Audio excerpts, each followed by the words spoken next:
Rebonjour et notre dernier duo de l'innovation de la journée avec Cécilie de Saint-Venant du Château de Chambord et Arnaud Lemaire de Kemel Productions qui vont nous parler d'un dispositif de VR autour du Château de Chambord.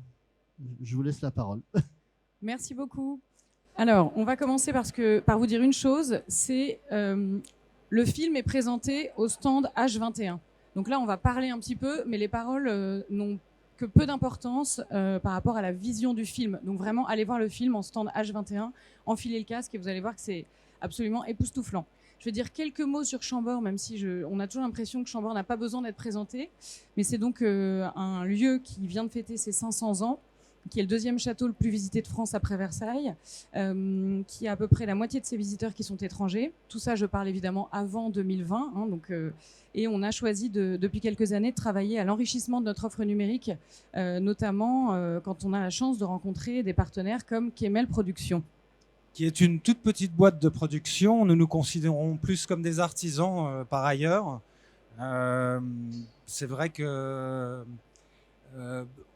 on explore tout type de production, du théâtre à la pub, à des formats plus longs, en documentaire, au numérique, digital for English.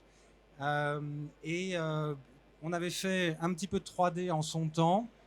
On est arrivé à la VR aujourd'hui tout naturellement, et la réalité virtuelle, je vous redonne la main, chère Cécilie. Alors, il se trouve que pendant le confinement, là, vous voyez une image du film, c'est pour vous donner une petite idée. C'est un film qui a été tourné pendant plus de 2 ans, donc c'est vraiment un travail de longue haleine. Mais il se trouve qu'il est venu avec un contexte qui est quand même très particulier, qui est un contexte de fermeture des monuments, comme on l'a tous vécu. Donc avec une fréquentation nulle et une visibilité du lieu qui était à la fois absolument magique de voir un lieu comme celui-là entièrement vide et en même temps à peu près terrifiante aussi de constater une absence totale d'humanité, de présence humaine dans le monument qui est ouvert depuis 200 ans, donc depuis 1821, tous les jours. Donc c'est quand même assez historique. Et quand je voyais ce lieu vide, on s'est dit qu'il fallait absolument immortaliser cette image de lieu vide.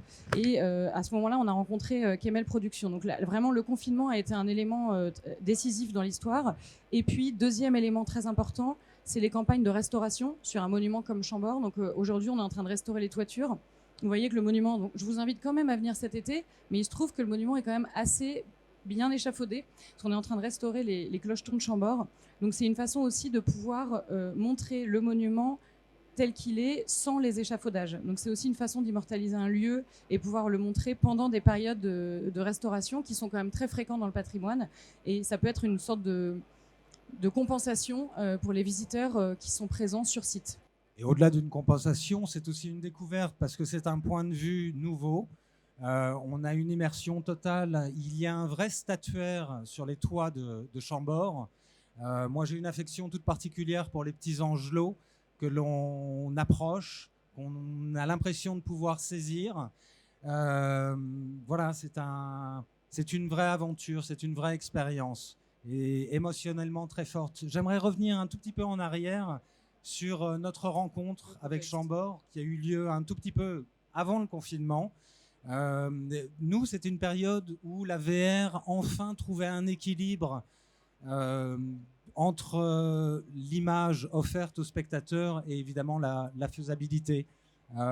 Jusqu'alors, il y avait des images en captation 4K et qui étaient vraiment trop faibles en qualité d'image. Donc là, on commençait à trouver un équilibre qui nous semblait intéressant pour les spectateurs qui sont évidemment notre centre d'intérêt, puisque on fait ça, je vous l'ai dit, nous sommes des petits artisans et on fait ça pour ressentir l'émotion chez le spectateur. Moi, je retrouve des sensations que j'ai eues dans le théâtre. Vous voyez, où vous avez des spectateurs qui ressortent avec les larmes aux yeux. Eh bien, lorsque ça arrive, on sait pourquoi on fait les choses. Et juste une dernière chose, évidemment, bon, Cécilie, vous avez parlé du confinement. Ce confinement, nous, évidemment, ça a suscité un imaginaire assez incroyable. On s'est dit qu'on pouvait, à ce moment-là, tirer des images totalement inédites. On s'est recontacté à ce moment-là et on a réussi par quelques tours de passe-passe, a tourné les premières images, qui étaient des images d'essai pendant le confinement. Elles se sont montrées un petit peu concluantes, je crois, et on a décidé de poursuivre l'aventure. Sur un an, pardon, il y a un an de captation, ce sont des sessions de tournage qui ont eu lieu sur un an, pas deux, c'est 2 ans de travail, mais c'est un an de tournage. Et c'est vrai que l'intérêt de cette proposition, quand on travaille dans le patrimoine, on a beaucoup de propositions VR 360, enfin tout le monde est un peu noyé par les propositions. Et nous, on a été attentifs à une chose, c'est d'avoir une proposition de très haute qualité, c'est-à-dire en 8-10K, avec vraiment qu'on ne puisse pas se dire Chambord fait de la VR pour faire de la VR. Ça nous intéresse absolument pas. C'était au contraire de se dire Chambord est un monument qui a été construit pour être vu du ciel. Bon, d'une part, Léonard de Vinci rêvait de voler dans le ciel, ça tout le monde le sait.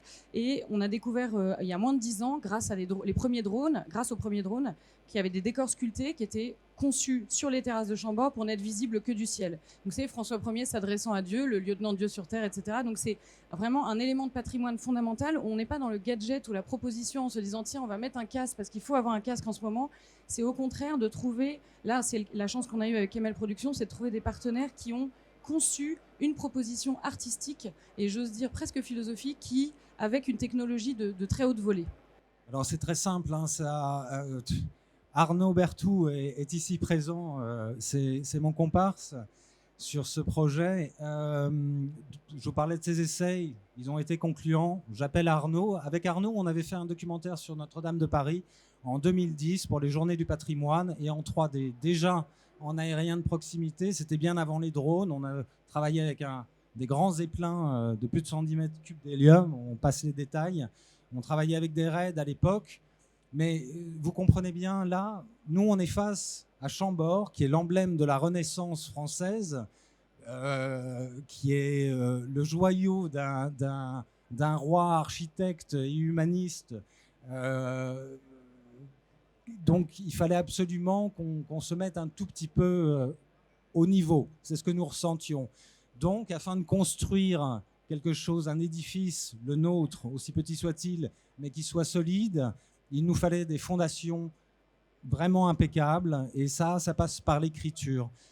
Ça a été notre première aventure avec Chambord, l'écriture.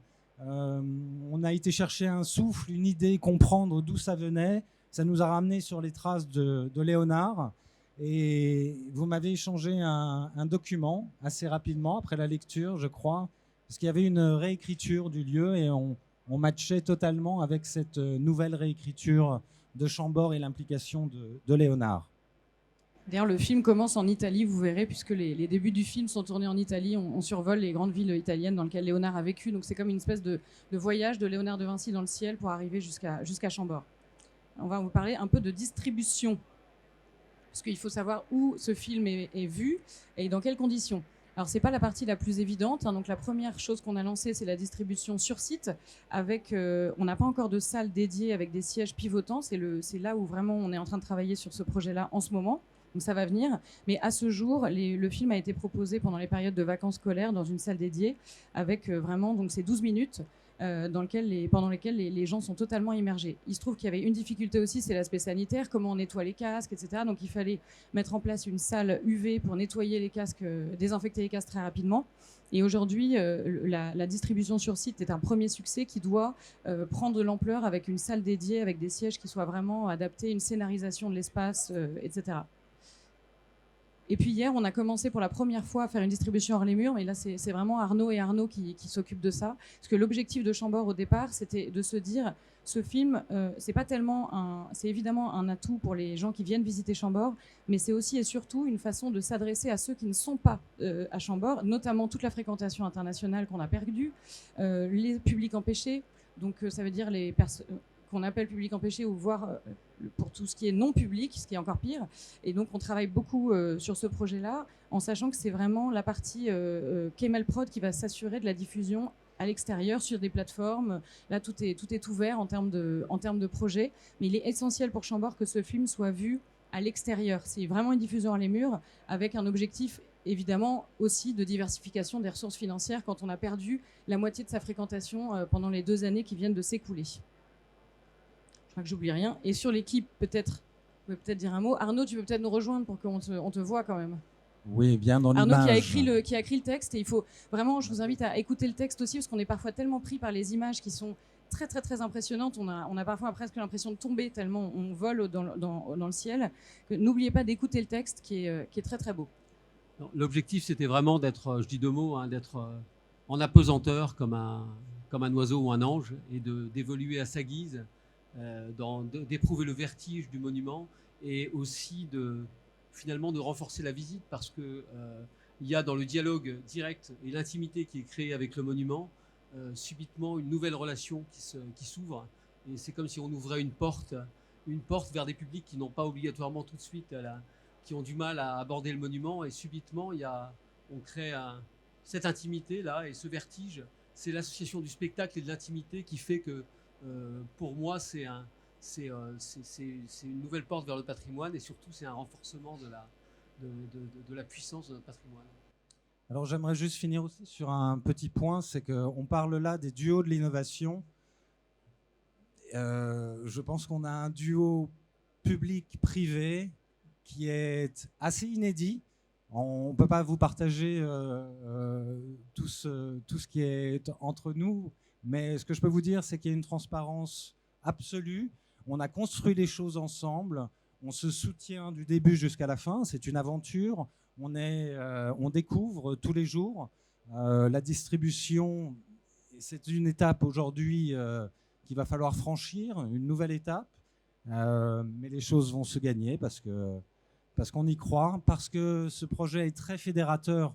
Que vous ayez, je vais reprendre la maxime de Hergé, mais de 7 à 77 ans, et maintenant on dépasse ces chiffres-là, mais de milieux sociaux différents, de sensibilités différentes, tout le monde se fédère autour de ce produit, et ça crée une vraie harmonie.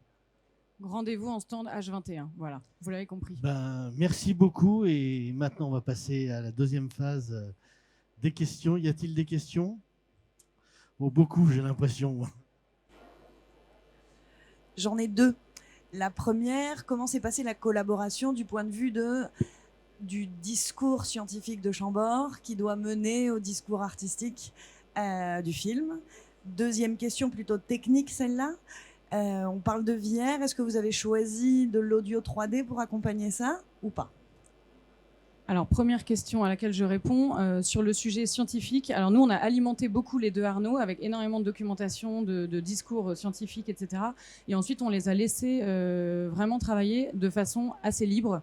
Donc, et ensuite, il y a évidemment eu des phases de relecture et d'échange, hein, comme on se l'est dit, on a beaucoup échangé, mais on a vraiment laissé libre cours en se disant que c'était aussi une proposition artistique, ce film, et pas seulement, comme je le disais, de prendre une solution technique et de mettre ce qu'on voyait de Chambord dedans. C'est vraiment une collaboration artistique, et on les a laissés vraiment travailler en assez grande liberté, je crois. Et beaucoup de liberté, et c'est aussi ce qui a fait que cette fusion entre nos deux monde se passe aussi bien. Et puis je vous ai parlé de cette anecdote voilà, cette réécriture qui nous avait été envoyée. Donc ça veut bien dire qu'on n'a pas été alimenté avec ces faits-là au départ. On a été les chercher, mais c'est un travail qui est commun. Enfin, on se doit de se dépasser toujours. Donc nous, on a été faire notre chemin et on s'est retrouvés. C'est un peu comme un ADN. Ah, la musique. Alors non, c'était pas la musique, mais la musique a été composée sur les images. Mais il y a un casque audio qui se rajoute au casque de VR pour avoir vraiment une immersion totale musicale, et la musique a été composée spécialement pour le film aussi. Donc le son est aussi très beau, c'est vrai. Ah, on a des personnages, on a parlé des personnages. Je pense qu'on les voit là, mais effectivement. Ouais, on a eu la chance d'avoir, on a deux voix, une voix féminine et une voix masculine. Claire Chazal et Lambert Wilson nous ont accompagnés dans cette aventure. Lambert nous a fait la grâce absolue de venir et de participer au tournage. Il apparaît dans 2 séquences du film. Pour Lambert, pour une anecdote, c'est qu'il ne connaissait pas Chambord. Et je vais vous avouer quelque chose, je ne connaissais pas Chambord. Donc, travailler sur Chambord durant ces quelques années, c'est une honte de ne pas l'avoir connu avant. Mais voilà, la beauté de ce métier, c'est aussi d'arriver ignorant quelque part et d'en ressortir un tout petit peu moins ignorant. Une autre question?